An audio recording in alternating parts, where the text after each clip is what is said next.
Welcome back humans. CSS के tutorial में आज हम बात करने वाले हैं टेक्स्ट की फॉर्मेटिंग के बारे में, जिसके अंदर हम आज बात करने वाले हैं letter spacing, line height and text decoration के बारे में। So let's start our video.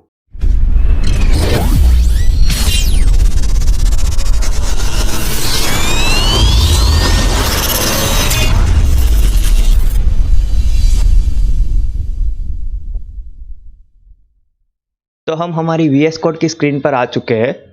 यहाँ पर हमने कुछ HTML का कोड लिखा है और एक स्टाइल डिफाइन की हुई है। यहाँ पर हमारे सारे टैग है H1 से लेके H4 तक। तो आज हम बात करने वाले हैं टेक्स्ट फॉर्मेटिंग के बारे में। तो सबसे पहले टेक्स्ट फॉर्मेटिंग के अंदर हम बात करेंगे लेटर स्पेस के बारे में। सो हम यहाँ पर कमेंट करके लिख देते हैं लेटर स्पेस। तो सबसे पहले हम टर्म लेटर स्पेसिंग समझते हैं। तो लेटर स्पेसिंग का मतलब ये है कि हमारे जो भी वर्ड है उनके अंदर जितने भी लेटर है उनके बीच में कितनी स्पेस रहनी चाहिए, फिर चाहे वो 1 पिक्सल हो, 2 पिक्सल हो, 3 पिक्सल हो, या आप अपने फॉर्मेटिंग के हिसाब से रख सकते हैं। क्योंकि हमारा आज का टॉपिक टेक्स्ट के फॉर्मेटिंग के रिलेटेड है, तो लेटर स्पेस जो है उसके अंदर का ही एक टॉपिक है। अब ये जो लेटर स्पेस है उसको हम या तो पिक्सल के अंदर मेजर कर सकते हैं, या तो इंच के अंदर, या तो पॉइंट्स के अंदर, या सेंटीमीटर, इनमें से कोई भी आप यूज कर सकते हैं। मोस्ट ऑफ तो हम पिक्सल के अंदर ही इसे डिफाइन करते हैं। तो सबसे पहले हम ये जो हमारा कोड है उसका आउटपुट देख लेते हैं। तो आप यहाँ पर आउटपुट के अंदर देख सकते हैं ये हमारे जो 4 टैग थे H1, H2, H3 और H4, अलग अलग टैग में हमें आउटपुट मिल रहा है। अब हम यहाँ पर लेटर स्पेसिंग का CSS अप्लाई करेंगे। सो सबसे पहले मैं H1 के अंदर लेटर स्पेसिंग को अप्लाई करूँगा।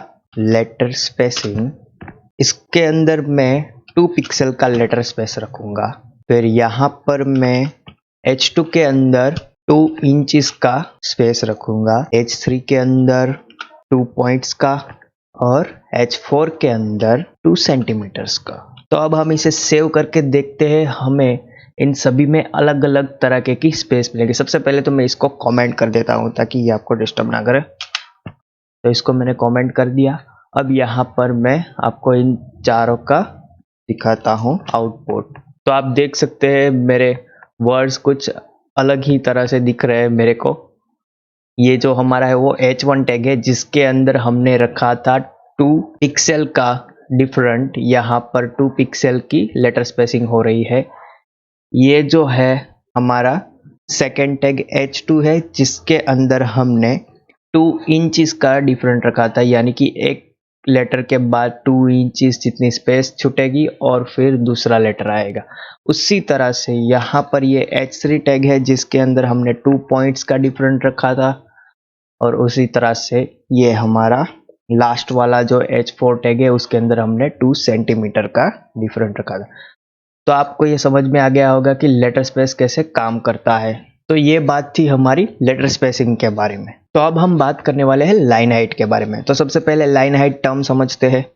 सो लाइन हाइट नाम से आपको पता चल जाना चाहिए कि लाइन और हाइट इन दोनों को अलग करेंगे तो क्या होगा कि एक लाइन और उसकी हाइट, यानी कि 2 लाइन के बीच में कितना डिस्टेंस होगा उसको हम लाइन हाइट बोलते हैं। उसको हम दूसरे तरीके से ये भी बोल सकते हैं कि यहाँ पर आप देख सकते हैं ये H1 है और फिर ये लेटर स्पेस, तो ये 2 लाइन है। अब इन दोनों के बीच में जो डिस्टेंस होगा, या तो वो इसके कारण ज्यादा डिस्टेंस होगा या तो वो इसके कारण, यानी कि एक लाइन की हाइट कितनी ज्यादा होगी उसको हम लाइन हाइट बोलते हैं। तो यहाँ पर मैं आपको उसे करके दिखाता हूँ। सबसे पहले ये जो लेटर स्पेसिंग वाले हैं को हम कमेंट कर देते हैं। अब हम डिफाइन करेंगे लाइन हाइट को। तो लाइन हाइट को डिफाइन करने से पहले मैं आपको बता दूं कि इसको हम परसेंटेज के अंदर भी मेजर कर सकते हैं, लाइक 0%, 1%, कितनी आपको रखनी है, वो 0 तो नहीं, 1%, 2%, जितनी लाइन हाइट आपको रखनी होती। और तो और आप उसको नंबर में भी मेजर कर सकते हैं, 0 सेंटीमीटर। यहाँ पर आपको मेजरमेंट दिख ही रहे होंगे, ये सारे के सारे मेजरमेंट है अलग अलग, उन सभी के अंदर आप इसको मेजर कर सकते हैं। और बाय डिफॉल्ट ये नॉर्मल वाला होता है कि ये जो आपको लाइन के बीच में डिफरेंस दिख रहा है उतना ही डिफरेंस होगा, वो बाय डिफॉल्ट होता है, जिसको हम नॉर्मल डिफरेंस कहते हैं। तो हम H1 के लिए लाइन हाइट स्पेसिफाई करते हैं 10 पिक्सल की। सेम H2 के लिए हम लाइन हाइट डिफाइन करते हैं 20 पिक्सल। उसी तरह से H3 के लिए हम डिफाइन करेंगे 5 पिक्सल। उसी तरह से H4 के लिए हम डिफाइन करेंगे 15 पिक्सल।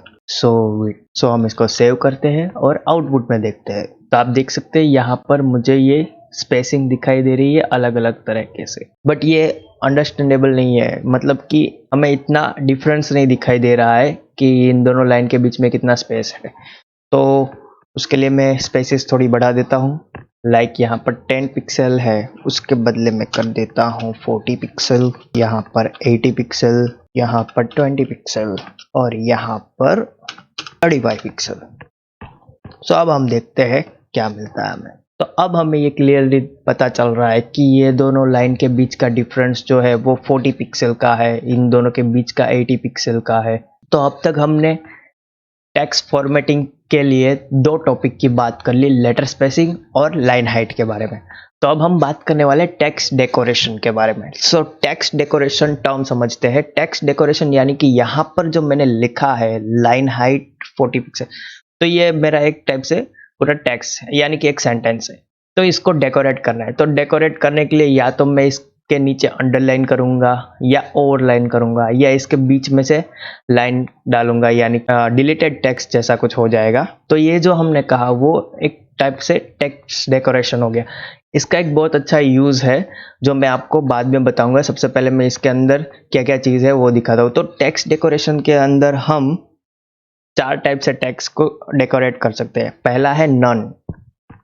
नन यानी कि उसको कुछ डेकोरेट ही नहीं करना है।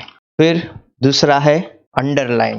फिर तीसरा है ओवरलाइन, जो मैंने आपको आगे बताया वही चीज़ है, अंडरलाइन ओवरलाइन।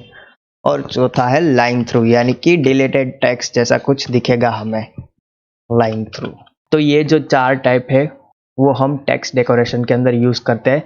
तो मैं आपको पहले ये जो टेक्स्ट डेकोरेशन है उसको पहले अप्लाई करके दिखाता हूँ ताकि आपको ये अच्छे से समझ में आ जाए। तो हम यहाँ पर टेक्स्ट डेकोरेशन के लिए सबसे पहला यूज़ करेंगे ओवरलाइन। फिर इसमें हम टेक्स्ट डेकोरेशन के लिए यूज़ करेंगे अंडरलाइन।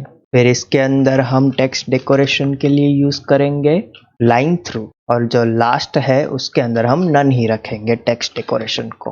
तो हम इसको सेव करते हैं और आउटपुट देखते हैं। तो आप देख सकते हैं यहाँ पर सबसे पहला ओवरलाइन वाला टेक्स्ट डेकोरेशन हो गया, फिर अंडरलाइन वाला या लाइन थ्रू जो डिलीटेड टेक्स्ट जैसा दिखता है हमें, और लास्ट में नन यानी कि कुछ भी अप्लाई नहीं होगा। तो ये पूरा का पूरा जो था वो टेक्स्ट डेकोरेशन के बारे में था। अब मैंने शुरुआत में आपको बताया था कि इसका एक बहुत ही अच्छा यूज़ है, तो वो मैं आपको बताता हूँ। हम बेसिकली लॉगिन फॉर्म वगैरह कुछ बनाते तो उसके अंदर हम एक एंकर टैग डालते हैं लास्ट के अंदर, फॉरगॉट पासवर्ड करके, या फिर कोई बैक के लिए बटन्स रखते हैं तो उसके अंदर हम एक एंकर टैग को तो यूज़ करते ही है। तो मैं यहाँ पर एक एंकर टैग ले लेता हूँ जिसको मैं इसी पेज से कनेक्ट कर देता हूँ, यानी कि इसका href होगा ex.html और यहाँ पर मैं कुछ लिख देता हूँ होम वगैरह। तो अब मैं इसको सेव करता हूँ और मैं आपको आउटपुट में दिखाता हूँ। तो आप देख सकते हैं मुझे यहाँ पर टॉप में होम मिल रहा है और ये मुझे इसी पेज पे वापस लेकर आएगा। तो यहाँ पर आप देख सकते हैं ये अंडरलाइन आ रही है। आप कोई भी एंकर टैग यूज़ करेंगे तो उसके अंदर ये लिंक जो कनेक्ट होगी तो उसके नीचे अंडरलाइन आएगी। अब मैं यहाँ पर नेविगेशन के अंदर ऐसी अंडरलाइन दिखाना नहीं चाहता हूँ, तो उसके लिए मुझे क्या यूज़ करना होगा, टेक्स्ट डेकोरेशन को। मैं यहाँ पर टेक्स्ट डेकोरेशन में इनलाइन स्टाइल यूज़ कर लेता हूँ। यहाँ पर इनलाइन स्टाइल के अंदर टेक्स्ट डेकोरेशन ले लेता हूँ और उसको मैं नन कर देता हूँ। इससे क्या होगा कि मेरी जो ये अंडरलाइन यहाँ पर आ रही थी आउटपुट के अंदर वो रिमूव हो जाएगी। मैं आपको सेव करके दिखाता हूँ। तो आप देख सकते हैं मेरी अंडरलाइन रिमूव हो गई, जिससे ये मुझे थोड़ा अच्छा सा दिख रहा है। अगर मैं यहाँ पर अंडरलाइन रखता तो भी कोई बात नहीं होती, बट जो हम डिज़ाइनिंग के तौर पर देखते हैं तो वो अंडरलाइन इतनी जमती नहीं है नेविगेशन बार के अंदर। सो ह्यूमंस, आज के वीडियो के अंदर हम टेक्स्ट फॉर्मेटिंग के बारे में जानने वाले थे, जिसके अंदर हमने 3 टॉपिक्स को डिस्कस किया, लेटर स्पेसिंग, लाइन हाइट और टेक्स्ट डेकोरेशन का। अगर आपको कोई इसके अंदर क्वेरी है तो मुझे कमेंट बॉक्स में फटाफट से कमेंट करके पूछ सकते हैं और एक और बात आप हमें कमेंट करके बताइएगा कि आपको हमारा ये वीडियो कैसा लगा। तो मिलते हैं नेक्स्ट वीडियो के अंदर। Thank you.